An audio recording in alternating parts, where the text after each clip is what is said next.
एक संदेश वेगळा देण्याचा प्रयत्न केला आहे। तो संदेश असा आहे की आपण जे दररोज जगतोय ती जगणारी वाट म्हणजे जवळजवळ आपल्याला मरणाच्या यातनाच आहेत। प्रत्येक क्षेत्रामध्ये जावा, शेती क्षेत्रामध्ये जावा, तुम्ही कुठल्याही क्षेत्रामध्ये जावा, आपल्याला त्या ठिकाणी अनेक व्यथांना त्याला थोडं तोंड द्यावं लागत आहे।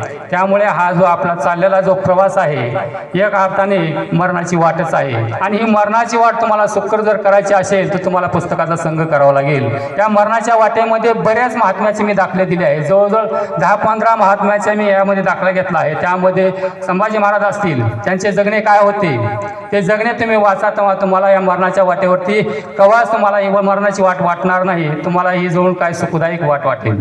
त्यानंतर मी शिवाजी महाराजांचा दाखला दिला आहे, त्यानंतर मी जिजाऊ मातेचा दाखला दिला आहे, त्यानंतर गाडगे महाराजांचा दिला आहे, भगतसिंगाचा दिला आहे। भगतसिंगाचा तुम्हाला दाखला सांगायचं झालं तर भगतसिंगांना फाशीची शिक्षा झाली होती, काही वेळेत त्यांना फाशी होणार होती, परंतु भगतसिंग 2 पान राहिली होती वाचायची। 2 पान वाचल्यानंतर मला थोडा वेळ 2 पान वाचायची राहिली, एवढा अट्टास करणारे भगतसिंग होते।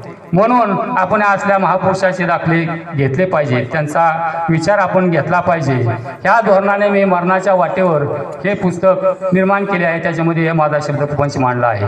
यामध्ये आईच्या कविता असतील, बापाच्या कविता असतील, शेतकऱ्याच्या कविता असतील, प्रत्येकावर मी प्रकाशझोत टाकण्याचा प्रयत्न केला आहे आणि ते तुम्हाला किंवा वाचकाला नक्कीच आवडेल याची मी खात्री देतो।